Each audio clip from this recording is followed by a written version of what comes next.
Muy buenas tardes. Eh, Bienvenidos a todas las personas que nos están acompañando el día de hoy. Mi nombre es Natalia Guevara.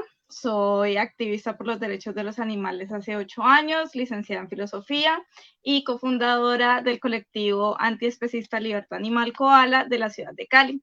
Somos una organización que hace parte de esta coalición llamada Colombia Sin Toreo, dentro de la cual hemos decidido crear, pues, en el marco de todo este apoyo que estamos dando al proyecto de ley 410, que en este momento se está tramitando en el Congreso de Colombia, hemos decidido, pues, desarrollar un ciclo de conferencias enfocados a la temática de la tauromaquia. Vamos a tratar desde diferentes puntos de vista, desde diferentes posturas, desde diferentes ramas, desde diferentes puntos desde la academia, cuáles son las cuestiones que nos llevan a cuestionar esta práctica de la tauromaquia, cómo podemos argumentar en contra de ella, cuáles son los puntos de vista que tenemos que tener en cuenta, los argumentos a favor, los argumentos en contra. Y para esto, durante todo este ciclo de conferencias, vamos a tener invitados que van a estar especializados y especializadas en cada una de estas temáticas. Entonces, primero que nada, agradecer a las personas que nos están acompañando desde el día de hoy. Bienvenidas, bienvenidos. Este espacio es un espacio de construcción. La idea es que vamos a tener ponencias, conferencias, y la idea es que estemos dinamizando con preguntas, con comentarios a las personas que nos van a estar acompañando el día de hoy. Entonces, estas conferencias se van a realizar una vez a la semana. Vamos a tener cuatro conferencias y este es solo el primer ciclo de muchos que se nos vienen dentro de esta campaña de Yo Quiero Colombia Sin Toreo. Bueno, el día de hoy tenemos como invitado especial a alguien que es muy reconocido dentro del movimiento por los derechos de los animales y es muy reconocido también dentro de la academia por todos sus aportes que ha dado a esta temática de la ética animal. Este invitado, por supuesto, es Oscar Horta, perdón, es doctorado en filosofía, es profesor y es activista antiespecista por los derechos de los animales. Él es el autor de uno de los libros más conocidos que tenemos en estos momentos dentro del movimiento, que se llama Un paso adelante por la defensa de los animales.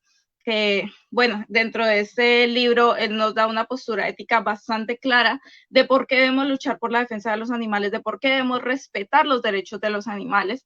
Y eso es de lo que vamos a hablar un poco el día de hoy. Entonces, estamos muy felices de contar con esta persona invitada, así que les invitamos también a ustedes, a todos los que nos están viendo, a todas las personas que nos están viendo, a que realicen sus preguntas. Vamos a estar realizando al final de su conferencia un ciclo de preguntas, vamos a resolver las dudas que tengamos, vamos a hacer una especie de conversatorio, de charla respecto a cómo se relaciona la ética animal con por ejemplo, lo que el día de hoy nos convoca, que es la tauromaquia. Entonces, la conferencia de Carlos Horta se titula ¿Qué es lo que realmente implica la ética animal?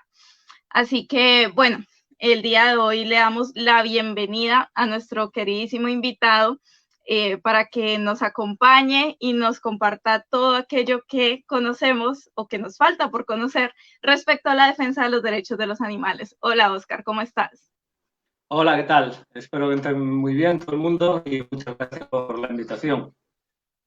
Muchas gracias a ti por participar de este espacio. Bueno, ¿qué les quieres, digamos, como de entrada, qué quieres comentarle a nuestros oyentes, a las personas que van a estar presentes dentro de la conferencia? Eh, ¿Qué deseas, digamos, decirles como apertura para lo que es la ética animal, para esta conferencia que vamos a recibir por parte tuya? Bueno, pues en la presentación voy un poco en primer lugar, a indicar cuáles son los puntos fundamentales, ¿no? Digamos, los aspectos más básicos en ética animal, los argumentos que yo creo que cualquier persona que esté implicada en la defensa de los animales sería bueno que tuviera en mente y que tuviese una habilidad.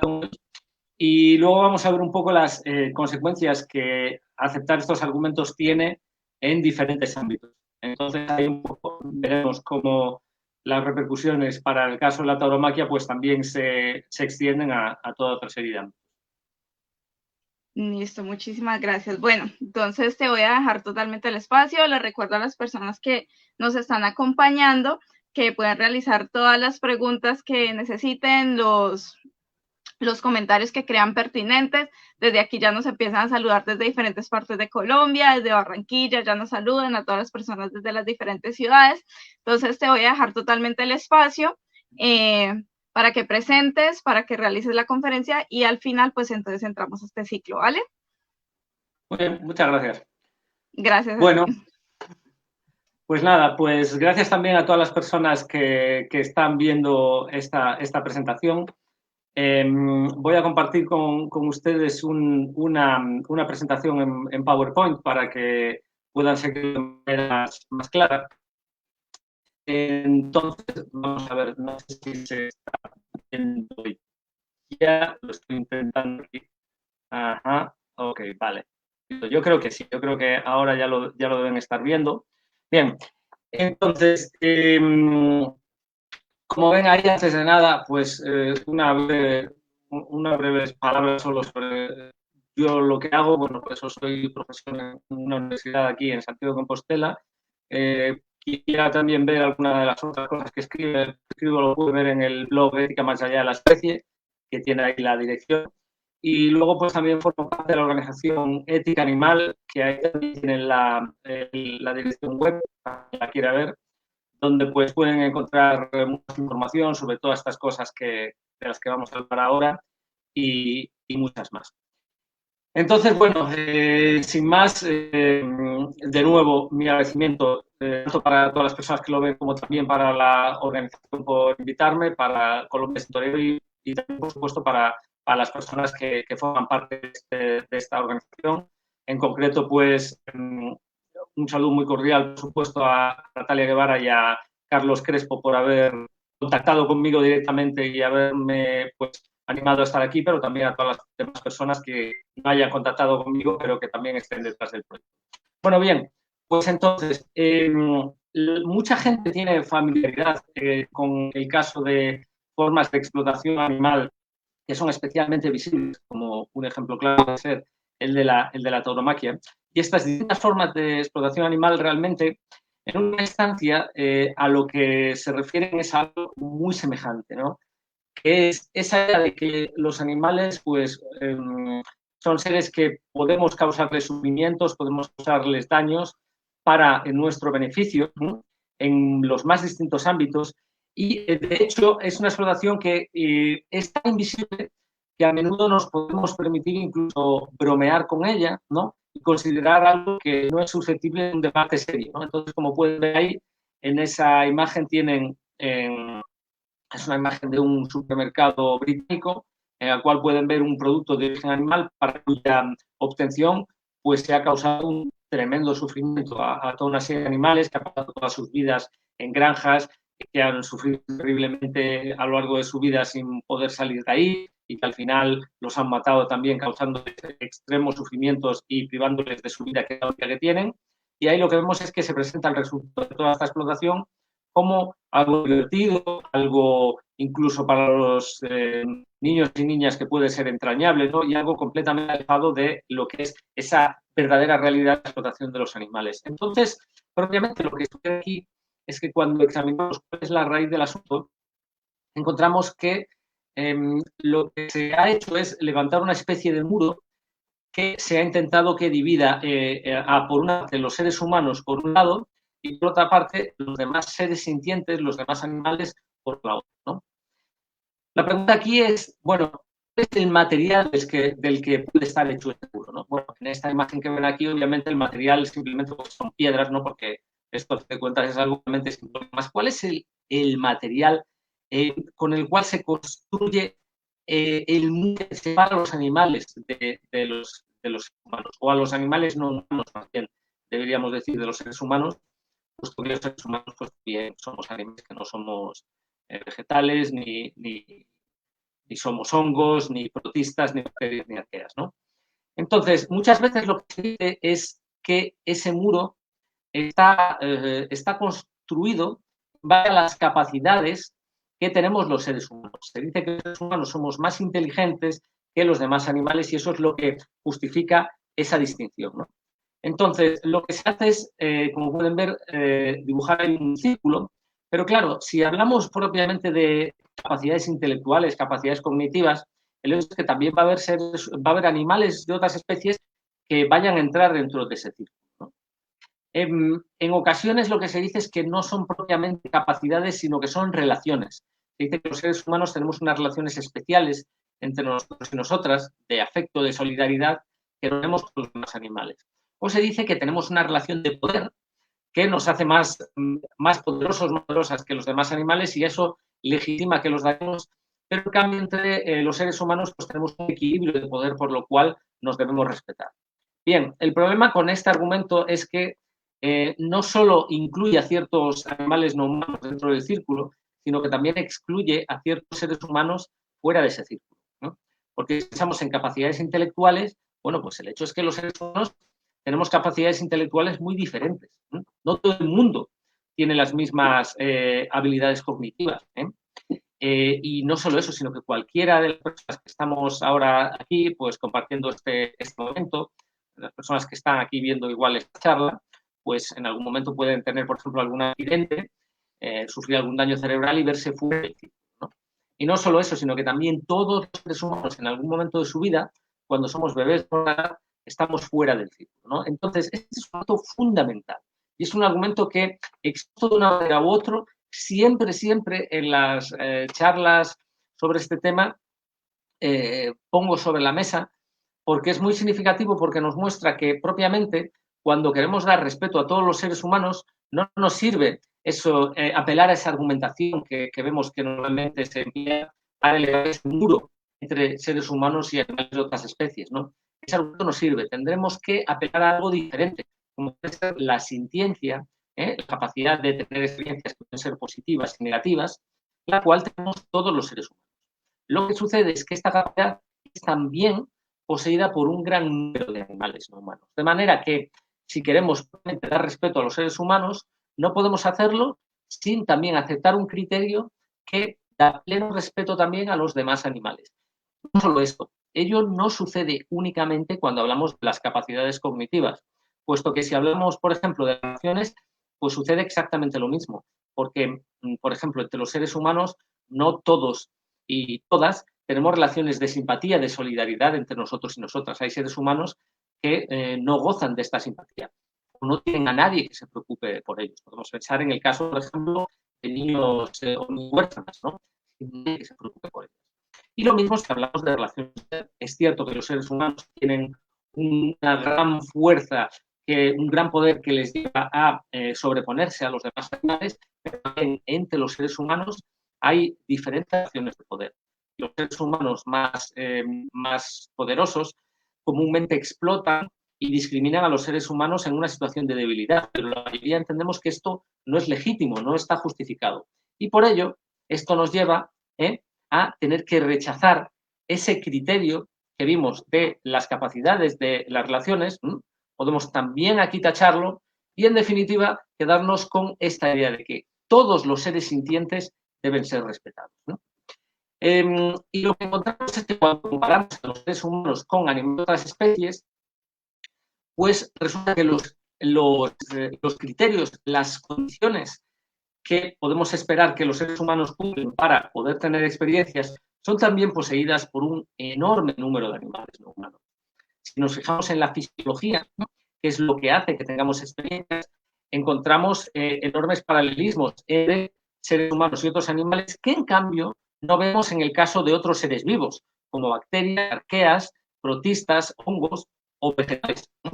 Si, por ejemplo, comparamos el sistema nervioso de un ser humano con el sistema nervioso de un animal no humano, pues tenemos diferencias, pero las estructuras básicas, ¿no?, que son las que permiten transmitir información nerviosa y convertirlas en experiencias, ¿no?, en nuestro sistema nervioso centralizado, no se encuentran presentes en el caso de otros organismos vivos. No solo eso, sino que, por ejemplo, los seres humanos y los animales de las especies, pues no respiramos igual que las plantas, pero las plantas tienen un sistema análogo respiratorio al nuestro. Sistema diferente, pero que sirve para cumplir las mismas funciones, pero no tienen ningún sistema diferente que pueda cumplir las funciones que cumple el sistema nervioso de los animales, ¿no? Todo esto es sabido ya desde hace mucho tiempo y hace ya más de 8 años, en la Declaración sobre la Consciencia de Cambridge, ¿no?, indicó esto de manera bastante taxativa, ¿no?, que un enorme número de animales humanos efectivamente podemos considerar que tienen la capacidad de tener experiencias, de tener conciencia, ¿no? Que conciencia podemos entender que es un sinónimo de conciencia. La capacidad de la conciencia consiste en la capacidad de tener estados mentales, esto es, experiencias que pueden ser buenas o pueden ser malas, ¿no? Y no solamente los vertebrados. Qué pena, te interrumpo. Dos cositas. Primero, la presentación no se está actualizando, es decir, no está pasando. Y segundo, también nos están pidiendo si por favor puedes ampliarla un poquito, colocarla como en presentación de pantalla completa para que se pueda ver dentro del live stream. Qué pena, te interrumpo. Pero sí, también quería actualizarte que la presentación no se está pasando. O sea, nos quedamos en la primera diapositiva. Ah, vaya. Vale. Qué fastidio. Bien, vamos a ver, entonces, pues eso sí que es una pena porque, bueno, nos hemos perdido muchas cosas y además ha sido todo un rollo porque lo único que han hecho es ver la primera presentación. Bueno, no sé si así, vamos a ver, si así sí se llega a ver, pero si no, miren, lo que voy a hacer es prescindo de la presentación y ya está, la doy simplemente yo hablando. ¿Les parece? Vale, como te quede bien a ti. Sí, o sea, lo siento, pero es que entonces, si es este programa, yo creo que va a ser lo más sencillo. Vale, perfecto. Entonces, bueno, lo que les estaba comentando es que efectivamente la capacidad de sentir y disfrutar no es solamente poseída por los seres humanos, es poseída también por un gran número de otros animales, ¿no?, pero no solamente por aquellos que son más semejantes a los seres humanos. Si consideramos, por ejemplo, el caso de animales como pueden ser invertebrados, que son muy diferentes de los seres humanos, pues encontramos que estos también tienen estructuras, como por ejemplo sistemas nerviosos centralizados, con encéfalos y con cerebros. Eso sucede, por ejemplo, en el caso de los artrópodos, como son los insectos, como son los crustáceos. Entonces, en el caso de los insectos es verdad que tienen un número de neuronas reducido si lo comparamos con el caso con los seres humanos, pero esto lo que supondría es que quizás no tengan la capacidad de tener experiencias complejas como tienen los seres humanos. Eso no quiere decir que no puedan tener experiencias en absoluto y sobre todo que sus experiencias no puedan ser intensas, ¿no? Lo cual es lo fundamental aquí para tener en consideración. Asimismo, existen animales invertebrados que, aunque no tengan la capacidad de tener el mismo tipo de experiencias que podría tener, por ejemplo, un animal con un cerebro, por ejemplo, como ya digo, pues un cerebro como puede ser un vertebrado, como puede ser un artrópodo, sí pueden, sin embargo, tener, o sí podemos considerar que quizás puedan tener ciertas experiencias, porque tienen otras estructuras, como pueden ser quizás los cráneos cerebroides. Esto sucedería, por ejemplo, en el caso de animales como los gasterópodos, como los caracoles, por ejemplo, y quizás pueda suceder también en el caso de animales como los bivalvos, ¿no?, que también tienen, de manera semejante a los gasterópodos, no un sistema nervioso dotado de un cerebro, y sí un sistema nervioso dotado de varios pares de ganglios cerebrales, ¿no?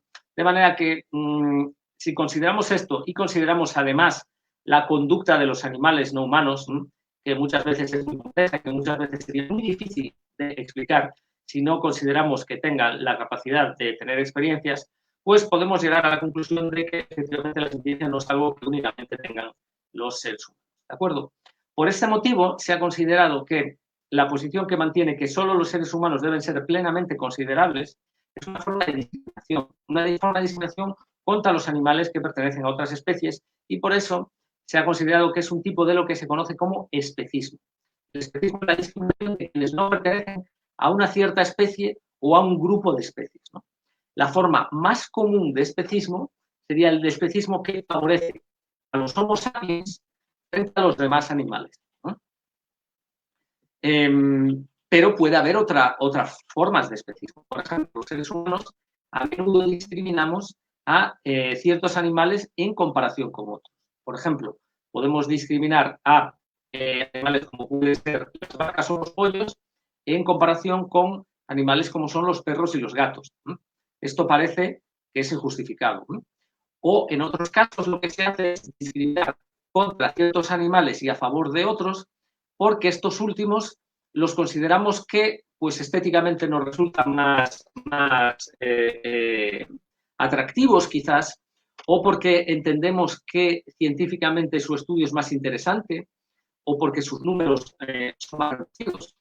Por ello se favorece a animales como pueden ser pues osos panda frente a otros animales como pueden ser igual, pues qué sé yo, animales como los conejos o como los ciervos. O se favorece a animales como pueden ser las ballenas frente a animales como pueden ser pues los caballos salvajes, ¿no?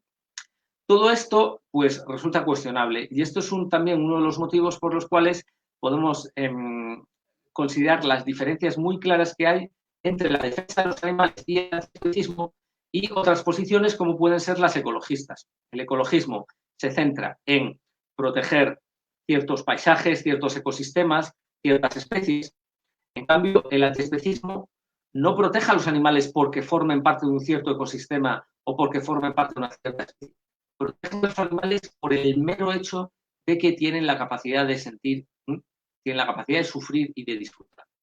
Este es también el motivo por el cual, desde esta misma posición, si consideramos, por ejemplo, un escenario hipotético en el cual pues, nos encontrásemos ante seres sintientes que no fueran seres vivos, pues también tendríamos que darles consideración conforme a esta postura. La ética animal, por lo tanto, aunque la llamamos ética animal, porque podemos considerar que existen a día de hoy, son el conjunto de los animales que tienen los criterios, que cumplen los criterios como para tener experiencias, pues esta posición, al valorar, ¿no?, la relevancia de la sintiencia, abre las puertas también a que, por ejemplo, si en el futuro existieran otras entidades que fuesen sintientes, habría que considerarlas también. Por eso, por ejemplo, cuando vemos en novelas, en películas o en series a entidades como pueden ser inteligencias artificiales con la capacidad de sentir o sufrir, ¿no? Como sucede en muchas películas. Por ejemplo, una muy famosa de Blade Runner, otra de inteligencia artificial. Hay una serie reciente que es Westworld, ¿no? Todas estas películas pues son muy poco realistas, ¿no? Porque una inteligencia artificial hay que identificarla más pues, como un software, como un programa, como un conjunto de algoritmos o subrutinas, ¿no? Más que como máquinas, ¿no?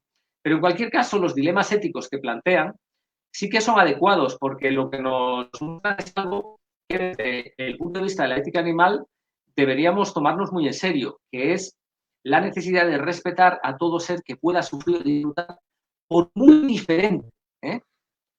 diferente que sea de nosotros y nosotras. Bien, con esto tenemos un poco la base de lo que es la ética animal en el plano más fundamental. Claro, luego esto tiene consecuencias muy importantes en la práctica. En primer lugar, los seres humanos, pese a todo lo que hemos visto hasta aquí, explotan sistemáticamente cada día a enormes números de animales. Un ejemplo es lo que sucede en el caso de la tauromaquia, que causa un terrible sufrimiento y la muerte de miles de animales cada año en distintos países, decenas de miles en total. Luego existen otras formas de explotación que quizás sean menos visibles, pero que afectan a muchísimos animales que les causan un enorme sufrimiento, ¿no? En granjas y mataderos, por ejemplo, de animales como son las aves y los mamíferos, sobre todo de pollos, son los que más mueren en este tipo de establecimientos, pues se estima que anualmente se mata en torno a 70.000 millones de estos animales. Si consideramos lo que sucede en el caso de los peces, las cantidades son mucho mayores. Solo la pesca deportiva ya mata varias decenas de miles de millones de animales. Las granjas industriales de peces podrían matar a más de 100.000 millones de animales. Y si consideramos a otros animales acuáticos, en concreto a ciertos invertebrados, como pueden ser crustáceos, se elevarían mucho más. A su vez, la pesca se estima que mata a en torno a 2 billones de animales cada año. Y el número de invertebrados terrestres que los seres humanos explotan y matan cada año también es muy significativo, ¿no? Podemos tener una cierta familiaridad con algunos, como pueden ser, por ejemplo, las abejas, ¿no? Como pueden ser también pues, los gusanos de seda, pero parece que en el futuro, porque está sucediendo ya, la inmensa mayoría, la práctica totalidad en términos absolutos, ¿no?, de los animales que están explotados por los seres humanos serán los crustáceos y los insectos, sobre todo, los insectos en particular usados en granjas para la producción de comida sobre la base de insectos. Muchas veces se habla de harinas confeccionadas con insectos. Esa es la explotación animal que viene en el futuro, que está comenzando a desarrollarse ahora en el presente, pero que en el futuro tiene más perspectivas de acabar imponiéndose. Sobre todo si consideramos que las granjas de otros animales pueden venir a menos con el establecimiento de la producción de carne sintética, ¿no?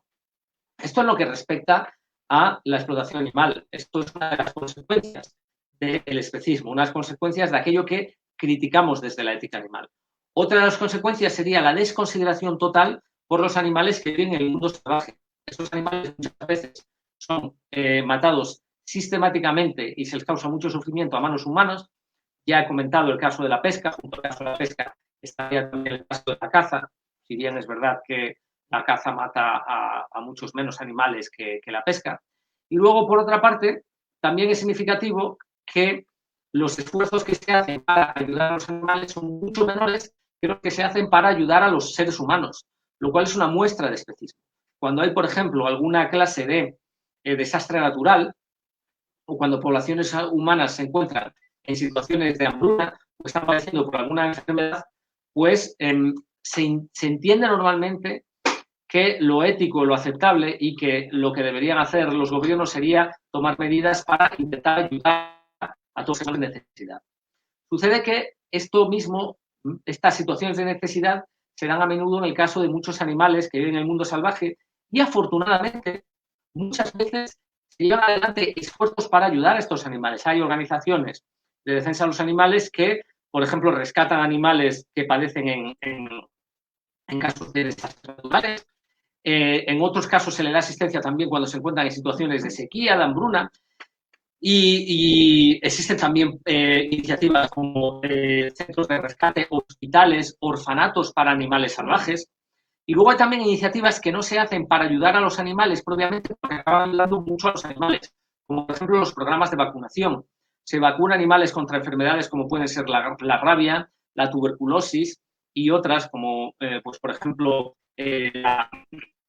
la gripe porcina, con el objetivo, animales salvajes, con el objetivo de impedir que estas enfermedades pasen a los seres humanos o a animales que viven con los seres humanos, ¿no?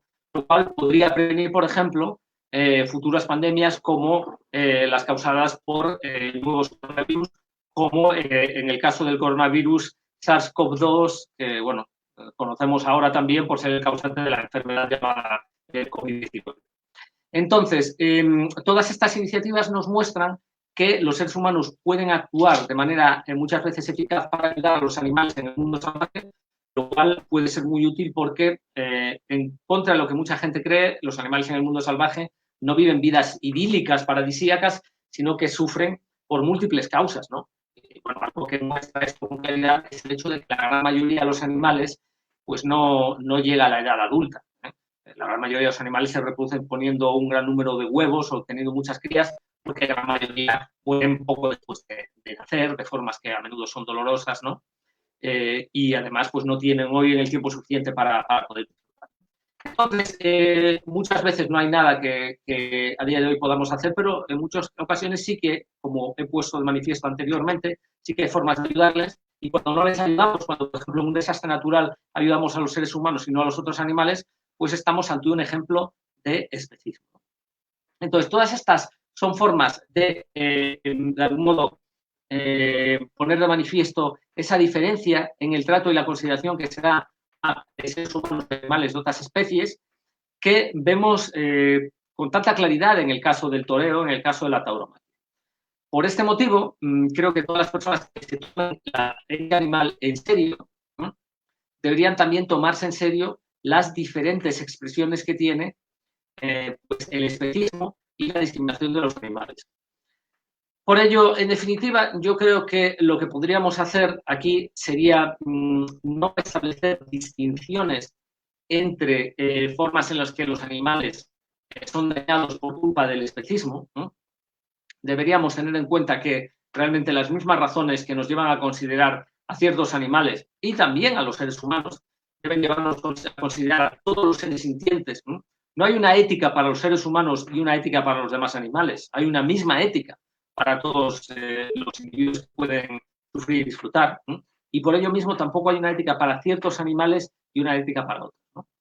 Y por último, hay otra conclusión muy importante que se deriva de estos principios básicos de la ética animal, que son los siguientes. Hemos visto que no hay motivos para tratar mejor a ciertos animales que a otros. Sin embargo, hay una forma en la que es muy común que esto se lleve a cabo, incluso también por las organizaciones que defienden a los animales. Y es la siguiente.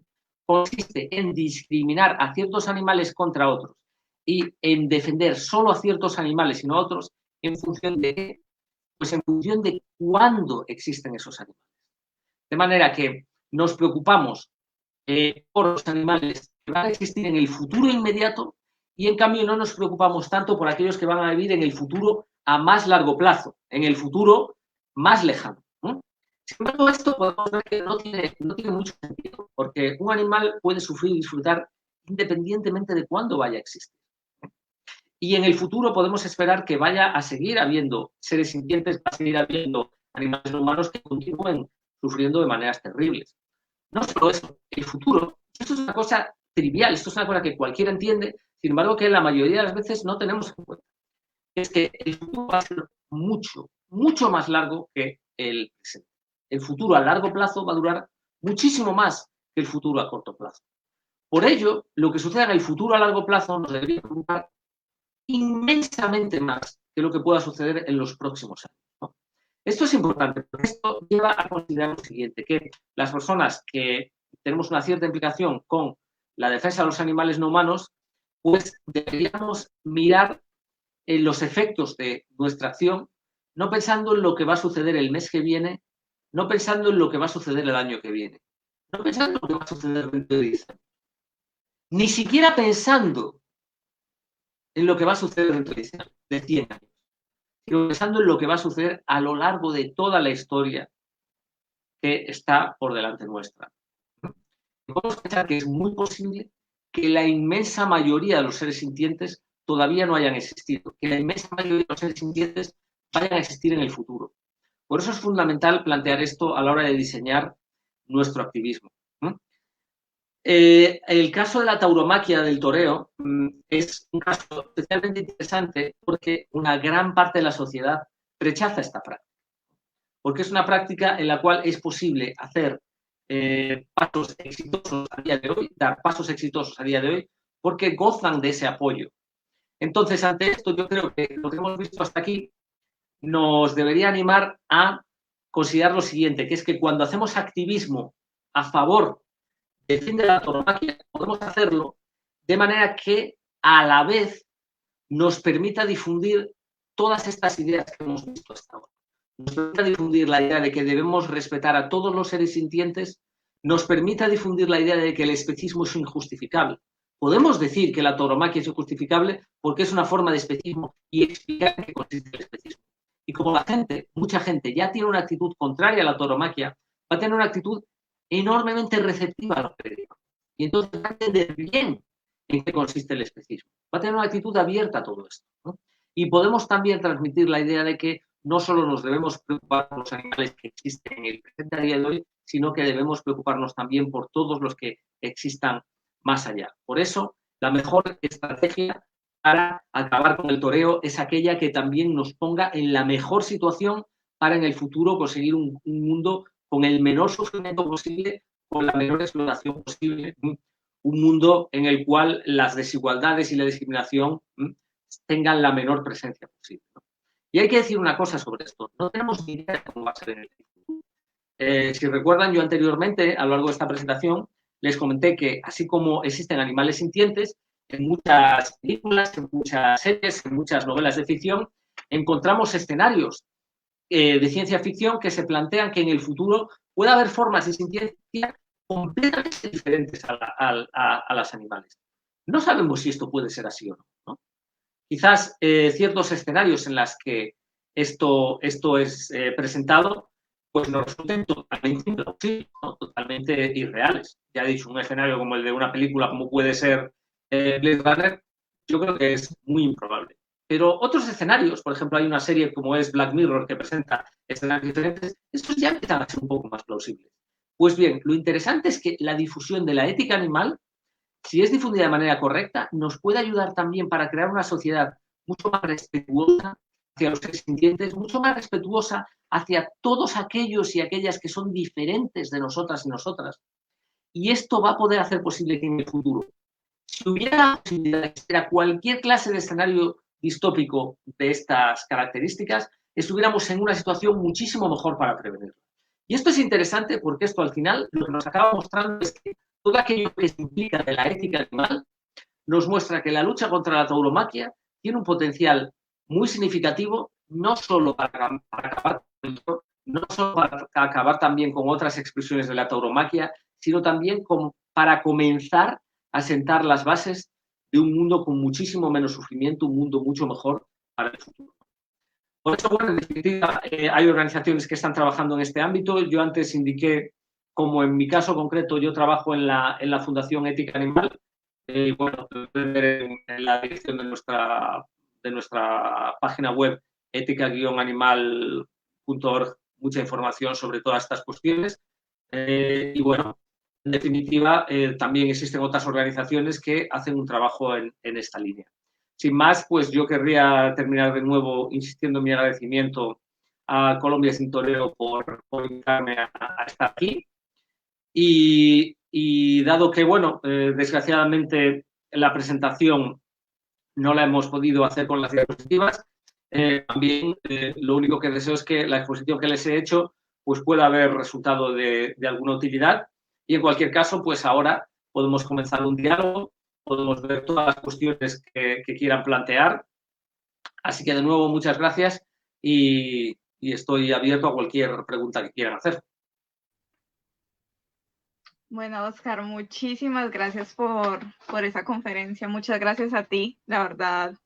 Es muy importante conocer todas estos puntos, estos argumentos base de la ética animal, como la filosofía se encarga de darnos esa base para el movimiento por los derechos de los animales, porque cuando las personas ya tienen claro que la base es el respeto por otros seres sintientes, por un principio de igual consideración moral, ya a partir de ahí es que podemos crear un movimiento antiespecista que tiene unos argumentos muy fuertes. Bueno, antes de iniciar con el conversatorio, pues vamos a ver un poquito a las personas que nos están acompañando el día de hoy. Nos acompañan desde Barranquilla, Colombia, nos acompañan desde España, desde Brasil. Un saludo para las personas también que nos están acompañando desde todos estos espacios. Armenia Quindío también está por acá. Tenemos desde un pequeño rincón de Colombia, desde Bogotá. Por acá Eduardo Peña nos dice que tenemos la suficiente ilustración para prohibir las corridas de toros, solo falta que todo el Congreso lo entienda. Vamos por una Colombia sin toreo, así es Eduardo. Constanza dentro de la conferencia comentó que la comida donada para la catástrofe en Providencia, no sé, me imagino que estás al tanto de lo que sucede con el huracán que arrasó con San Andrés. Dice, nos cuenta que la comida donada para la catástrofe en Providencia ha sido casi exclusiva para perros, caballos, gallinas, cerdos e incluso gatos desamparados. Claro, porque estos son como los animales de la empatía más cercana, ¿no? Son, digamos, lo que el especismo, esta tradición especista nos ha limitado a considerar como seres sintientes y ha dejado a otros seres por fuera. Estos escenarios, pues, se puede ver también. Bueno, por acá tenemos felicitaciones de parte de Mirta Cecilia para Oscar, Quimbaya Quindío, tenemos un restaurante de Colombia, desde Medellín, Dore, Tunja, Argentina. Bueno, aquí Oscar nos reunió toda la comunidad internacional desde Sincelejo. Bueno, hay algo que sí me gustaría que hiciéramos un poquito de énfasis, Oscar, y es que a partir de esta consideración de a todos los animales como seres sintientes y la necesidad por el respeto por los derechos de los animales dentro de la filosofía, desde la misma filosofía, esto surgió en el activismo, pero se refleja en los autores de la filosofía. Hay como dos diferentes ramas, ¿no? Que es, digamos, una rama un poquito más bienestarista, que es el enfoque de Peter Singer, el enfoque utilitarista, que nos habla de cómo tratamos a los animales, y está el enfoque un poco más hacia Tom Regan, una ética un poco más kantiana, que nos habla de los derechos de los animales y el respeto y el deber por ese respeto moral. Entonces, digamos, dentro de la coalición, dentro del activismo que hemos realizado de la campaña Colombia Sin Toreo, muchas veces recibimos argumentos no, pero sí posturas que nos dicen, bueno, ¿y qué tal si sacan una corrida de toros incruentos, donde el toro no se lastime? Entonces nosotros argumentamos desde la abolición, desde la explotación, pero no sé si de pronto te gustaría un poco ampliar este tema de lo que es el bienestarismo y lo que es la abolición y por qué es necesaria esa abolición. Sí, vamos a ver. En primer lugar, hay una confusión aquí muy significativa, de la cual, bueno, pues, hay distintas responsabilidades, pero bueno, hay que distinguir, en primer lugar, las distintas teorías éticas que pueden ser defendidas para considerar moralmente a los animales y luego las posiciones que siguen de ello. Entonces, dentro de las distintas teorías éticas, hay una teoría ética que es el utilitarismo. Entonces, el utilitarismo lo que dice es que debemos conseguir la mayor cantidad de felicidad, menos sufrimiento posible. Luego, hay otras concepciones, como es, por ejemplo, las concepciones deontológicas.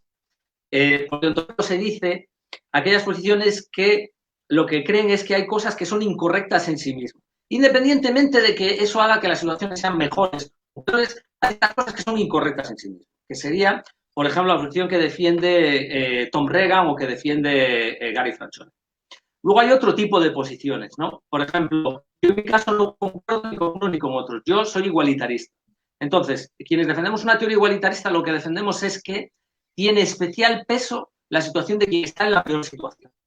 Entonces, imaginemos que podemos conseguir una mayor suma de felicidad, pero eso supone que una minoría va a estar muy afectada. Es una situación muy negativa. Yo estoy en contra de eso. El igualitarismo está en contra de eso, porque el igualitarismo dice que lo que tenemos es que intentar que haya menos desigualdad y quienes estén en la peor situación deberíamos fijarnos especialmente en ellos. Por ello, tampoco no estoy de acuerdo con la teoría de Franchone o de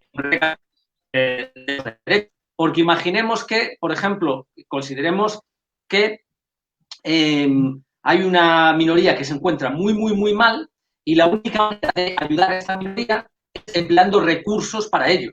Pero resulta que estos recursos los tiene una mayoría que tiene estos recursos en su propiedad. Y dicen, no, vas contra mis derechos si me quitas estos recursos que son míos. Pues yo estaría a favor de quitarles una parte de esos recursos para beneficiar a quienes están en la situación. Yo estoy a favor de esta redistribución. Entonces, por eso yo no estoy de acuerdo ni con lo que dice Singer ni con lo que dice Correa. No solo eso, sino que estas no son todas las posiciones que se pueden defender. Hay otras posiciones, por ejemplo, hay éticas que se centran en el carácter de los individuos que tienen una ética del cuidado. Hay otras éticas que lo que se centran es en reducir el sufrimiento y entonces están en contra del utilitarismo porque dicen, claro, imaginemos que podemos aumentar la felicidad de unos a costa de causar sufrimiento a otros. Pues esto es injustificable, porque reducir el sufrimiento tiene prioridad sobre causar felicidad. En definitiva, esas son teorías éticas de lo más dispar. Bien, ¿qué es lo que pasa? En la práctica, cuando lo que estamos es diseñando nuestro activismo, ¿no?, podemos encontrarnos con que hay mucha gente que defiende lo que sería reducir el sufrimiento que padecen los animales o reducir los daños que padecen los animales. Que no tiene por qué ser solo sufrimiento, ¿no? Eso depende del tipo de explotación que padecen los animales. Porque, por ejemplo, si el tipo de la explotación es, imaginemos, explotación para matarlos, por ejemplo, para obtener carne de ellos, podrías minimizar la explotación sin abandonar la explotación, reduciendo el sufrimiento de los animales. ¿De acuerdo? Pero ¿qué pasa si el tipo de explotación es, por ejemplo, los circos? Para tener un animal en el circo es imprescindible causarle sufrimiento, porque si no le causa sufrimiento, el animal no va a obedecer. Sin embargo, no es imprescindible matarlo. Cuando el animal ya está viejo, tú lo puedes, o ya está mayor, vamos, lo puedes dar otra vida, ¿no? Entonces, en este caso, la posición que reduciría los daños sin cuestionar la explotación no reduciría el sufrimiento, sino que lo que haría sería evitar la muerte. Bien, estas posiciones muchas veces se conocen como el término de posiciones del bienestar animal, que lo que hacen es, lo que dicen es, no vamos a acabar con la explotación, vamos a reducir los daños que padecen los animales. Bien, frente a estas hay otras posiciones que dicen, no, es que la explotación animal está mal, porque le sigues causando un daño, aunque le reduzcas estos daños, como el sufrimiento, le sigues privando de su vida. Y eso está mal. O aunque no le prives de la vida, si le causa sufrimiento, le sigues causando un daño. Y eso está mal. ¿De acuerdo? Bien, pues quería decir dos cosas. En primer lugar, no es cierto que el utilitarismo no implique que hay que acabar con la explotación animal. Una cosa es que hay gente utilitarista que diga eso. Gente que se hace llamar utilitarista. Pero en realidad, si tú eres utilitarista consecuencia, claramente los daños que tú le causas a los animales son mucho mayores que los beneficios que obtienen los seres humanos. De manera que no es cierto que el utilitarismo te pueda servir para defender esa posición llamada de bienestar animal. No. El utilitarismo te debería llevar a buscar el fin, buscar, por lo tanto, la abolición de la explotación animal. Igual que el igualitarismo que yo tengo, o igual que teorías de derechos, o igual que otras teorías diferentes. Igual que las teorías centradas en evitar el sufrimiento de los animales, ¿no? Porque es imposible continuar explotando a los animales sin causar sufrimiento. Incluso aunque reduzcas un cierto sufrimiento, le vas a causar sufrimiento en otros ámbitos. Y luego, por otra parte, la segunda cosa que querría decir es que la verdad es que es una cosa que es bastante lamentable, es que a esta posición se le llame la posición del bienestar animal. Eso, las personas que defendemos a los animales deberíamos rechazarlo. Yo nunca uso la palabra bienestar animal para llamar a esta posición. ¿Por qué? Porque es muy confuso. Porque el bienestar es algo bueno. Yo me encuentro activistas por los animales que dicen, el bienestar, eso no tiene importancia, porque el bienestar animal defiende esta posición. Pero eso no tiene mucha lógica, porque el bienestar, cuando hablamos de nuestra vida, el bienestar es algo bueno, el bienestar es estar bien. Nosotros queremos que los animales estén bien. Lo que deberíamos decir es que esas posiciones no se les debe llamar bienestar animal. Es el malestar animal, no es lo que debemos llamar. Porque, no, es que no les hacemos sufrir, pero los vamos a matar. ¿Y el bienestar? ¿Qué es el bienestar? Eso es un malestar terrorífico. Entonces, el término bienestar animal deberíamos dejar de usarlo, el malestar animal o la explotación animal o cualquier forma. Entonces, estas son las cosas que yo querría decir, porque son cosas que veo que hay mucha confusión sobre esto, y es confusión que favorece a las industrias de animal. Mientras estamos hablando de bienestar animal, las industrias de explotación animal quedan estupendamente, porque parece que se están preocupando por los animales, ¿no? Y entonces yo creo que esto es muy negativo y tendríamos que intentar combatirlo. O sea, toda la explotación animal es incorrecta. Cualquier daño que le causemos a los animales, hombre, a no ser que estés igual causando un cierto daño a un animal para beneficiarle, como por ejemplo cuando rescatas un animal que pelea contra ti, ¿no? Y parece que le estás causando un daño porque lo apartas de donde está, pero es para ayudarle. Bueno, eso es una cosa que cualquiera con 3 dedos de frente entiende justificado. Pero dañar a los animales para nuestro beneficio, cualquier explotación de este tipo, deberíamos oponernos a ella, claro. Muchas gracias, de verdad. Son muy buenas clarificaciones, muy importante, porque claro, yo tengo entendido de que el bienestarismo surgió a partir de estas leyes en UK, cuando salieron las reformas de bienestar animal, las leyes de bienestar animal para los animales que iban al matadero, que decían que no debían padecer sed. Entonces, ¿cómo se les llamó? Reformas de bienestar animal o reformas bienestaristas. A partir de ahí fue que se derivó ese nombre. Pero claro, totalmente, si nos vamos a pensar desde el concepto como tal, es necesaria una resignificación de todas estas prácticas y de todas estas posturas que se ha derivado a partir de eso. Bueno, mira, un apunte muy breve sobre eso, además. Al principio, durante la primera mitad del siglo XX, las industrias de explotación animal no usaban el término bienestar animal. Estaban en contra, por lo mismo por el que están ahora en contra de los términos que usamos a día de hoy. Usaban términos como el cuidado de los animales. Entonces, por ejemplo, en el ámbito del uso de los animales para la experimentación animal, se decía, no, nos preocupa el cuidado de los animales, en animal care, porque decían, quienes defienden el bienestar de los animales, esos son unos extremistas, unos radicales. Pero pasado el tiempo se dieron cuenta que ganaban más popularidad y fue como las propias industrias de explotación animal empezaron a usar el término bienestar animal. Muy interesante, claro. Voltearon el discurso. Bueno, por aquí tenemos otra pregunta. Carlos Crespo nos pregunta, Óscar, ¿qué opinas del argumento en defensa de la tauromaquia que trata de justificarla asumiendo que es un rito, que se entiende desde la filosofía sobre qué es un rito, cuándo es justificable moralmente o no, y cuál es la mejor manera de responder a ese argumento desde la ética animal? Bien, en principio el hecho de que algo sea un rito no supone en absoluto que sea algo justificable. O sea, podemos pensar en múltiples rituales que se han hecho a lo largo de la historia que claramente son los rechazados, ¿no? Cuando la Inquisición quemaba gente en la hoguera, o cuando en lo alto de las pirámides se sacrificaba a gente inocente, ¿no? Se seguían ciertos ritos, ciertos rituales, ¿no? Igual que en el circo romano, ¿no? del cual es heredera la tauromaquia actual, ¿no? Sin embargo, entendemos que estas prácticas son completamente inaceptables. Lo que importa a la hora de aceptar una práctica o no es el hecho de que a quienes lo sufren.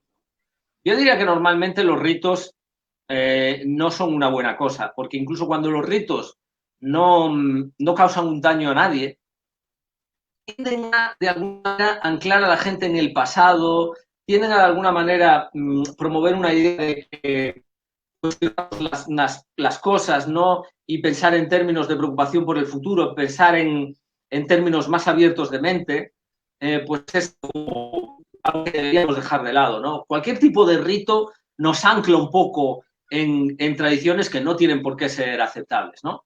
Entonces, que hable a ritos no me parece algo que sea muy interesante. Y cuando los ritos causan un daño, pues todavía peor, ¿no? Otra cosa es cuando se habla de las tradiciones que se dice que enriquecen, ¿no? Que enriquecen la vida cultural de los seres humanos. Bueno, puede ser que esto sea así, pero cuando la vida cultural de los seres humanos es producida de manera que causa un daño mayor, pues no es justificable, ¿no? O sea, podríamos pensar, imaginemos otras formas de cultura humanas, otras formas de cultura que nos pueden beneficiar.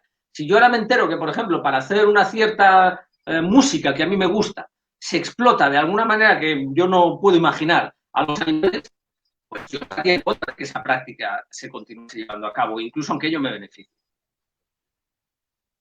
Claro, sí, igual tengo entendido que, bueno, la verdad la filosofía relacionada a la mitología nunca fue muy fuerte, pero para responderle también un poco la pregunta a Carlos, desde la filosofía el rito se vio como una manifestación de la cultura y de las creencias, pero que finalmente la ética entró a ser el filtro de esos ritos. Entonces, ya digamos, todos los ritos debían pasar por ese filtro, que es lo que está hablando más o menos Óscar, y es que todos deben pasar por un filtro ético. No tiene sentido estar preservando algo, esconder algo detrás de la concepción de rito, si finalmente la ética nos está diciendo que eso es totalmente incorrecto, moralmente incorrecto. Por aquí nos dejan otra pregunta. ¿Cuál es tu posición sobre entablar relaciones de trabajo y apoyo con activistas de luchas contra las discriminaciones humanas? Y en ese sentido, introducir un llamado a apoyar estas luchas, así como buscamos que estos sectores apoyen la lucha por la liberación animal. ¿Deberíamos hablar solo de la explotación de los animales de otras especies en nuestros espacios? Me imagino que esto es lo que se llama interseccionalismo. Bueno, no tiene por qué ser interseccionalismo. Interseccionalismo es así si tú crees que hay una conexión entre la explotación animal y otras formas de explotación. Entonces, aquí la cuestión lo primero que diría es que si esto supusiese que gente que milita en otras causas pase a apoyar la causa de los animales, pase a apoyar el antiespecismo, pues obviamente aquí puede haber digamos, puede haber un intercambio de fuerzas interesante, ¿no? No siempre ocurre así. Y lo que es que quienes defienden a los animales y abogan por esta postura, pues defienden esas causas también, pero quien defiende estas causas no pasa a defender a los animales. Entonces, esto sí que en sí resulta problemático, ¿no? Dicho esto, obviamente, la discriminación es algo que es incorrecto. La discriminación de seres humanos es incorrecto. El racismo es algo que está mal y no deberíamos ser sexistas, ni deberíamos ser racistas, ni deberíamos discriminar a ningún ser humano, pero no, yo creo que no deberíamos incurrir en ningún tipo de discriminación de ese tipo, no porque tengan una conexión con el especismo también, o no porque vayan a hacer que el especismo sea más cuestionado, sino porque en sí están mal, ¿no? Una vez dicho esto, yo creo que no hay algo mágico en ninguna causa concreta que haga que esa causa sea más prioritaria que cualquier otra. Lo que hace que una causa pueda ser prioritaria, que sí que lo puede ser, son otras cosas. Es, por ejemplo, si una causa ya tiene muchos apoyos, ¿no? Y hay una causa que prácticamente nadie la apoya, y si esa causa es, pues, implica a un enorme número de individuos y implica un grandísimo daño, ¿no? Pues esas son las razones que nos pueden llevar a preocuparnos por esas causas. Y ese es el motivo por el cual yo trabajo en la especismo, ¿no? Y ese es también el motivo por el cual yo, por ejemplo, dentro del antiespecismo, tiendo a hacer hincapié en aquellas que afectan más a los animales y que están menos tratadas, ¿no? Y por eso también hago tanto hincapié en lo que puede suceder en el futuro y por eso animo tanto a las activistas antiespecistas y los activistas antiespecistas para que se fijen en las repercusiones de ese activismo que va a tener en el futuro a largo plazo. ¿Por qué? Porque considero la escala que eso puede tener y considero también que muy poca gente está trabajando en ello. Pero no es por un sesgo, simplemente porque prefiera hacer esto frente a otras cosas, ¿no? Sino simplemente por una priorización. Entonces, en definitiva, con respecto a la pregunta, pues básicamente diría esto que he comentado, ¿no? O sea, que es interesante aquí que no es necesario que tú seas interseccionalista para estar en contra de las discriminaciones. Simplemente es necesario que veas que estas discriminaciones están mal, ¿no? Luego, en lo que respecta a la práctica, en lo que respecta a lo que tenemos que hacer, yo aquí lo que diría es eso, yo debería tomar prioridades en función de esto que he dicho, ¿no? O sea, si una causa está muy desatendida, yo creo que es importante que sea atendida. Y en el caso de los animales es lo que ocurre. Y si afecta a muchos seres indefensos. Sí, totalmente de acuerdo. Bueno, tenemos aquí, creo que las últimas dos preguntas. ¿Qué le plantearías a los amantes de la tauromaquia que apelan al discurso de la defensa de sus libertades y la defensa de las cosmovisiones de las minorías? Bueno, en primer lugar, lo que habría que decir sobre esto es algo que es bastante evidente, que es que, claro, es importante defender los intereses de todos los individuos afectados y es en ese sentido también importante defender la libertad de todos los individuos afectados. Y hay un dicho que mucha gente acepta, que es que la libertad de cada cual pues termina donde empieza la libertad del resto, ¿no? Entonces, si yo en defensa de mi libertad estoy dañando a otros individuos, pues entonces mi libertad no es tal, sino que realmente mi libertad es opresión y privación de libertad de otros individuos. Entonces, como hemos visto aquí a lo largo de la presentación, sobre todo al principio, vimos que si estamos a favor de la libertad y estamos a favor de todos los demás y de todos los demás que pueden ser afectados por lo que hagamos, pues tenemos que tener en cuenta a todos los individuos que pueden ser afectados por lo que hagamos. Por ello, debemos defender la libertad de todos estos individuos, incluidos también, por supuesto, de los animales no humanos. Por ello, una práctica que lo que hace es privar de libertad a los animales, no solo de libertad, sino también privar de su vida y causarles enormes sufrimientos, pues debería ser cuestionada, precisamente por eso, por el respeto por la libertad.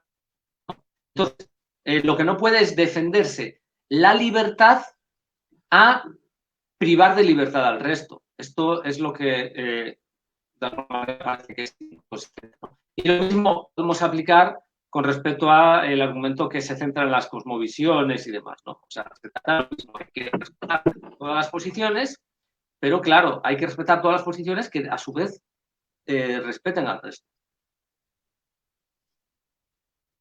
Súper. Y finalmente, por aquí Jesús nos pregunta, ¿cuáles son los argumentos antiespecistas frente a los argumentos que justifican la explotación animal para dar comida a población humana pobre? Muy bien, pues muchas gracias también por esta pregunta. Bien, en primer lugar, dos cosas que puedo decir al respecto. La primera es que sucede en general que, aunque esto no es algo animal, es simplemente algo resultado de cómo son las cosas en el mundo, lo que sucede es que para criar animales, por lo general, hay que darles comida. Para dar comida a los animales, pues lo que normalmente se hace es darle comida que podríamos comer directamente por nuestra parte. Entonces, esto es algo que es perfectamente sabido, que con la cantidad de calorías y de proteínas que puedes obtener sembrando pues, un cierto terreno de legumbres o cereales o otros productos, si tú se los das, le das calorías y proteínas a los seres humanos, a seres humanos que vayan a comer esto, vas a poder alimentar a mucha más gente que si se lo das de comer a animales que vas a criar para que luego los seres humanos sean los. Igualmente, en el caso de, por ejemplo, las piscifactorías actuales, el alimento que se da fundamentalmente a los animales criados en ellas son otros peces. Entonces, esta es una primera consideración a tener en cuenta. De todas maneras, es una consideración que tampoco se hace valer siempre, porque, por ejemplo, sería una consideración que no tiene nada en consideración a, por ejemplo, lo que es la caza, ¿no? Porque en la caza no está sucediendo esto. O en consideración a la pesca directamente estos animales. Entonces, el motivo propiamente para no aceptar ningún tipo de explotación animal, pues es el que hemos visto a lo largo de esta presentación. Independientemente de la especie a la que pertenecemos. La especie no es un criterio que justifique ninguna clase de explotación. Todos deben sufrir y disfrutar igual que nosotros y nosotras, de manera que deberíamos respetarlos a todos ellos. Dicho esto, es que este argumento, de alguna manera, es un poco problemático, porque, claro, si este argumento lo presenta, por ejemplo, una persona, imaginemos que vamos pues, a una barriada pobre a difundir el veganismo, y una persona nos dice, pues yo lo siento, pero es que estoy muriéndome de hambre, entonces yo, hoy, por ejemplo, solo he podido comer porque he salido al campo y he cazado un animal para comer. Pues entonces, a esta persona le podríamos explicar los argumentos que tenemos para respetar a los animales y demás, ¿no? Pero por lo menos en este caso el argumento estaría siendo honesto, estaría siendo sincero. Ahora bien, si los alimentos que están comiendo estas personas son alimentos que, por ejemplo, provienen de un supermercado, alimentos de origen animal que provienen de un supermercado, sería un argumento extraño. ¿Por qué? Porque si una persona está en una situación de pobreza, no tiene dinero para comer, esa persona no va a ir a comprar, por ejemplo, productos como chuletas de cerdo o carne de vaca. Lo que vas a comprar, alimentos de origen vegetal que son mucho más baratos. Esto es una cosa curiosa, porque la gente dice, no, es que comer vegano es muy caro. Dice, pero ¿en qué planeta sucede eso? No, porque las hamburguesas veganas, el queso vegano, pero ¿qué hamburguesas? ¿Qué queso? O sea, que come garbanzos, lentejas, trigo, arroz, mijo, quinoa, ¿no? Y luego, claro, de todas maneras, en cualquier caso, aquí estamos considerando el caso hipotético de que estemos frente a personas en esa situación de pobreza extrema. Pero es que mi experiencia, no sé cuál es la suya, pero seguramente sea muy semejante, pero en mi experiencia, quien da este argumento no se encuentra en estas situaciones. A mí, quien me ha presentado estos argumentos, muchas veces hay gente que no está en esa situación de pobreza extrema, que tiene. Entonces, yo no estoy hablando ahora con una persona en esa situación, estoy hablando contigo, estoy hablando con usted. Entonces, eso no le. El hecho de que, incluso si aceptásemos su argumento, que como hemos visto, tenemos motivos para cuestionarlo, pero incluso si lo aceptásemos, el argumento sería válido para esa persona. Pero para usted no, porque usted no está en esa situación, ¿no? Entonces, hay que distinguir aquí cuando un argumento es presentado de manera honesta, ¿no? En este caso no es presentado de manera honesta. Algo semejante, si me lo permiten, sucede, por ejemplo, cuando quienes defienden la tauromaquia dicen, no, pero es que los toros se tratan mucho mejor que los animales en los mataderos y en las granjas, ¿no? Bien, el hecho es lo siguiente, este argumento es correcto. Cualquier persona que defienda a los animales sabe que es verdad, que los animales en los mataderos son tratados mucho peor que los animales usados para el toreo. Sabemos que es así. Claro, ¿qué pasa? Que es que este argumento sería honesto, sería un argumento sincero, si esas personas aficionadas al toreo luego no comiesen productos de origen animal. Pero es mentira, también comen productos de origen animal. Y esto demuestra que su argumento no es sincero, no es honesto. Lo están empleando como una especie de trampa para intentar ganar una argumentación que claramente pierdan, porque les podemos decir, los animales en las granjas no deberían estar, pero tampoco deberían estar tocados. Pero nos muestra cómo muchas veces no se argumenta de manera verdaderamente franca, de manera sincera. Claro, se convierte ya en excusa, ¿no? Efectivamente. Más que un argumento como tal.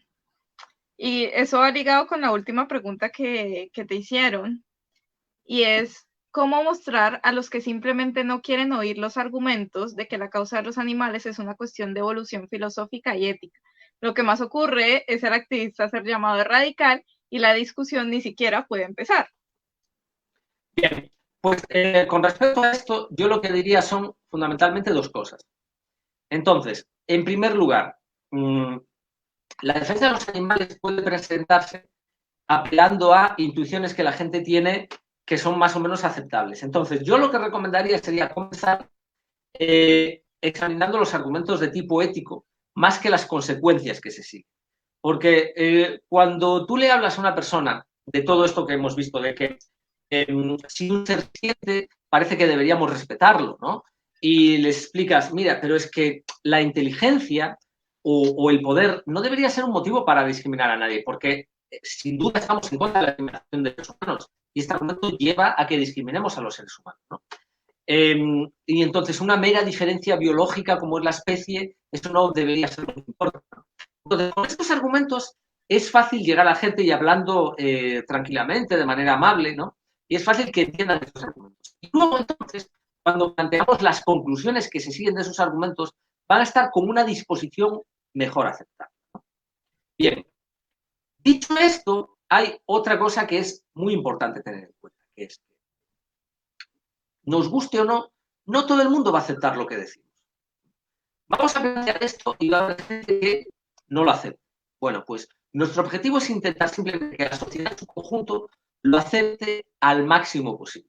Por eso es importante tener argumentos que presentemos de manera muy educada y de manera que esos argumentos resulten intuitivos, ¿no?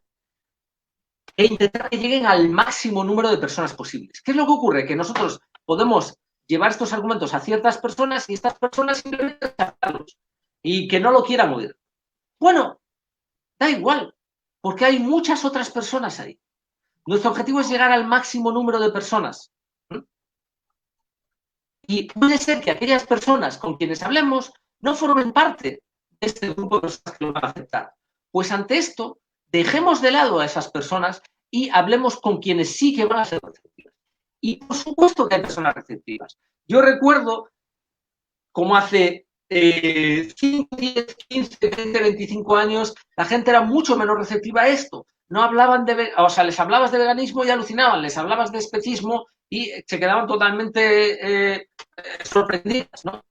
Y pese a esto, hemos visto cómo en un periodo de tiempo muy reducido, o sea, la palabra especismo empezó hace medio siglo. Medio siglo a lo largo de la historia no es nada. Medio siglo es un soplo en la historia. Estamos haciendo avances enormemente significativos en un tiempo extremadamente reducido. En 10 años el cambio que ha habido. Dentro de 10 años, ¿cuántas personas van a estar en Colombia y en muchos otros lugares convencidas de que el especismo debe ser rechazado? Muchísimas más. Entonces, no nos desanimemos porque haya personas que no nos escuchen. Entremos en todas las demás. Muchas veces hay gente que se frustra porque piensa en personas de su propia familia, en animales no humanos, perdón, en animales humanos de su propia familia, ¿no? Piensan estas personas y dicen, es que mi madre no consigo convencerla, mi padre sigue pensando lo mismo, mis hermanas, mis hermanos. Da igual, pues olvídate de convencerlo. Convence a mucha otra gente que hay ahí fuera. Total. Bueno, y aquí ya digo diciendo la última pregunta, pero es que ya te siguen haciendo más preguntitas. Esta ya creo que es la última. Ya que se mencionó el veganismo, en su opinión, ¿es este una teoría de la moral o varias teorías morales conducen al veganismo? ¿Es una praxis, otro tipo de filosofía? Muy bien, sí, esta es una pregunta más filosófica. El veganismo no es una teoría moral. El veganismo es una posición a la que llegan diferentes teorías morales. Y antes he indicado algo de esto. Entonces, si tú eres una persona, por ejemplo, que cree en los derechos animales deontológicos, al estilo de Reagan, ¿no? Pues esto implica el veganismo. Pero he dicho, aunque mucha gente crea lo contrario, si tú eres utilitarista, tú también deberías ser una persona vegana. Y si eres igualitarista, o si eres una persona que defiende una ética de la virtud, múltiples éticas llevan al veganismo. Dicho esto, el veganismo es una consecuencia moral de diferentes teorías éticas, por lo tanto es una posición de carácter ético, ¿no? Una posición de carácter ético a la que nos llevan diferentes teorías, ¿no? Esta posición la podemos definir como sigue. El veganismo es la posición que consiste en no participar en las diferentes maneras de dañar a los animales no humanos, o por lo menos de dañar en la no participación en aquellas prácticas que de manera intrínseca dañan a los animales, ¿no? Porque hay un argumento que dice, pero es que igual si tú te comes un melón y ese melón lo trajeron en un camión y el camión atropelló a un animal, entonces comer ese melón daña a los animales. Bueno, puede ser que sí, pero es como si me dices, es que te sientas en esa silla que también la trajo un camión, o yo qué sé, ¿sabes? Has bebido esa agua y en esa agua resulta que tú no lo sabes, pero se ahogó un mosquito antes. Bueno, pero no es algo intrínsecamente dañino para los animales, como si lo es, en cambio, comer un animal, ¿no? Pero el veganismo no tiene que ver solo con lo que comemos ni con lo que vestimos. Por ejemplo, imaginemos una persona que no come productos animales y que no viste productos animales, pero, por ejemplo, va a las persona es vegana o vaya a la caza, no es vegana. El veganismo implica una práctica, una praxis consistente en no dañar a los animales. Y esto también es importante. El veganismo es una parte de las consecuencias que tiene una ética animal consistente, pero no es todo lo que implica la ética animal. Porque la ética animal, por ejemplo, también implica defender a los animales. Entonces, por ejemplo, cuando decimos, si estamos en contra de la discriminación de los seres humanos, también tenemos que estar en contra de la discriminación de los animales y hacemos activismo y pasamos horas de nuestra vida defendiendo a los animales. Eso no es veganismo, eso es ir más allá del veganismo, eso es pasar a ayudar a los animales. Hay una diferencia, por ejemplo, entre no especismo, que es no incurrir en especismo, y otra que es antiespecismo. Antiespecismo no es no incurrir en especismo. Antiespecismo es luchar contra el especismo.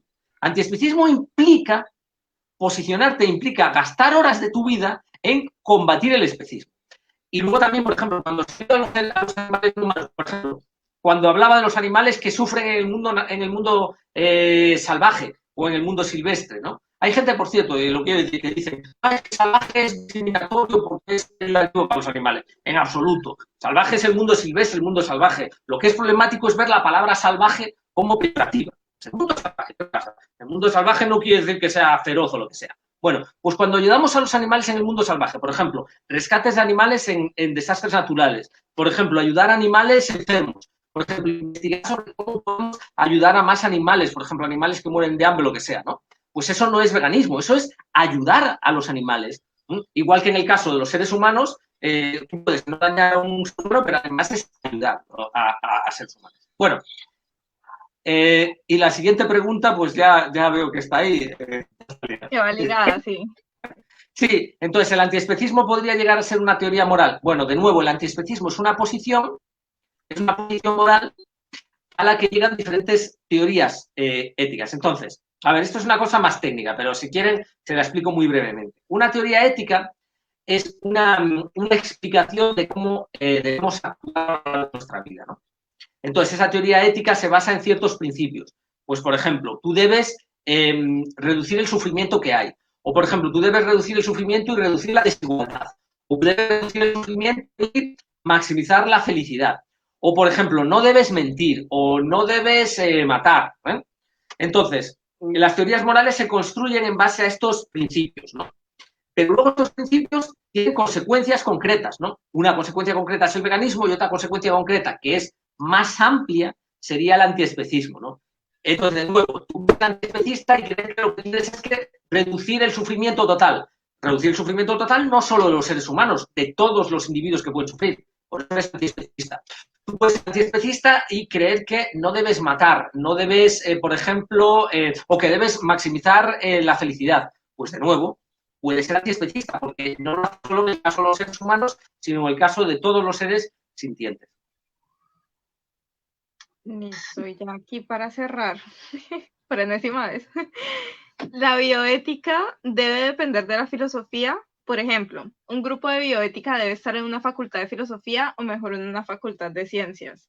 La bioética debe depender de la filosofía. La bioética es una rama de la filosofía.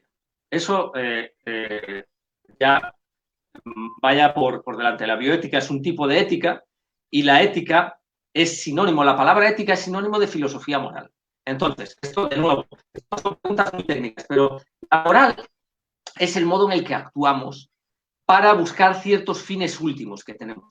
Y por eso el modo en el que actuamos puede ser descrito diciendo, bueno, pues esta persona actúa como lo indicaría pues un cierto código de conducta u otro código de conducta, ¿no? Va sobre lo que hacemos en función de los fines que buscamos. Hay que hacer la reflexión sobre eso. Cuando decimos, bueno, pues este modo de actuar es correcto, este modo de actuar es incorrecto, entonces la ética es un tipo de filosofía. La filosofía sobre la moral, ¿no? Igual que, por ejemplo, en la ciencia, hay una reflexión sobre la ciencia que se llama filosofía de la ciencia. Hay, por ejemplo, un fenómeno que es el lenguaje, una reflexión sobre el lenguaje que es la filosofía del lenguaje. Hay un fenómeno que es la moral y una reflexión sobre la moral que es la filosofía de la moral, la filosofía moral o ética. Entonces, la bioética es un tipo de ética, es un tipo de filosofía. Ahora, que haya filosofía moral, que haya ética también en facultades de ciencia, bueno, pues eso está muy bien. Ahora, para hacer una reflexión buena, adecuada, bien planteada en bioética, pues es útil tener una formación en ética, lo cual es diferente de tener una formación en historia de la filosofía, porque la historia de la filosofía es diferente de la filosofía, ¿no? Mucha gente confunde la filosofía con la historia de la filosofía, son cosas totalmente diferentes, pero sí, la bioética es ética y por lo tanto es una reflexión filosófica. La filosofía en realidad es una reflexión sobre las cosas, sobre lo que es una reflexión que intenta ser llevada a cabo de manera bien razonada, sin incurrir en contradicciones, de manera libre de prejuicios. Totalmente de acuerdo. Bueno, Oscar, agradecerte de nuevo, de verdad, todas estas reflexiones muy acertadas. Yo creo que resolviste una gran cantidad de dudas de la comunidad del movimiento por los derechos de los animales. Y bueno, la verdad, quiero hacerte una invitación final y es preguntarte si te gustaría darle un mensaje a los congresistas que van a tener en sus manos el proyecto de ley que busca prohibir estas manifestaciones de tauromaquia en el territorio colombiano, que busca la abolición, que en sus manos va a estar tomar la decisión de si salvar a estos animales de la explotación animal o no. Entonces, no sé si tienes un mensaje que te gustaría darles a nuestros congresistas de Colombia. Sí, bueno, pues Colombia ahora tiene una excelente oportunidad de situarse, digamos, en la vanguardia de las decisiones verdaderamente éticas que ya están tomando también otros países. Es un modo de hacer avanzar el país hacia posiciones más éticas, más acordes con el siglo XXI y de ponerlos más en dirección con el futuro que con el pasado. Entonces, esta es una posición que además cada vez más gente en Colombia, igual que sucede en otros países, quiere, pero al margen de esto es también la decisión correcta y todas las personas en algún momento de nuestra vida nos enfrentamos ante decisiones en las que verdaderamente se ve pues cuál es nuestro fondo, qué clase de personas somos, ¿no? Entonces, pues bueno, cuando estamos en una situación de poder sobre otros y podemos, en este caso, legislar de manera que beneficie a quienes están por debajo nuestro, es cuando verdaderamente se ve cuál es nuestro carácter moral. Así que animarles a demostrar que efectivamente tienen el carácter moral que esperamos tener. Muchísimas gracias, Oscar. Bueno, Gracias. entonces ya con esto podemos dar por terminada la charla. Estamos muy contentos de haber contado contigo, con tu participación en esta campaña de Yo Quiero Colombia Sin Toreo. Es importante educarnos desde diferentes posiciones, ramas, estudios académicos que nos puedan dar diferentes perspectivas y argumentos respecto a esto. Y bueno, como mencionamos anteriormente, la filosofía y la ética nos dan las bases, nos dan siempre las bases para establecer los argumentos de por qué debemos rechazar la explotación animal. Entonces, estos escenarios, estos espacios son muy valiosos. Entonces, de verdad, Oscar, una vez más, muchísimas gracias por acompañarnos y muy valiosos todos tus aportes dentro de la conferencia. Muchas gracias, un saludo para Toreo, un saludo para todas mis amigas y amigos de Colombia, que los echo de menos y espero verlos en el futuro no muy lejano. Y de nuevo también gracias a todas las personas que han estado viendo eso. Las animo a seguir luchando para defender a todos los animales, a todos los seres sintientes. Gracias. Y bueno, finalmente invitarles a nuestra siguiente charla.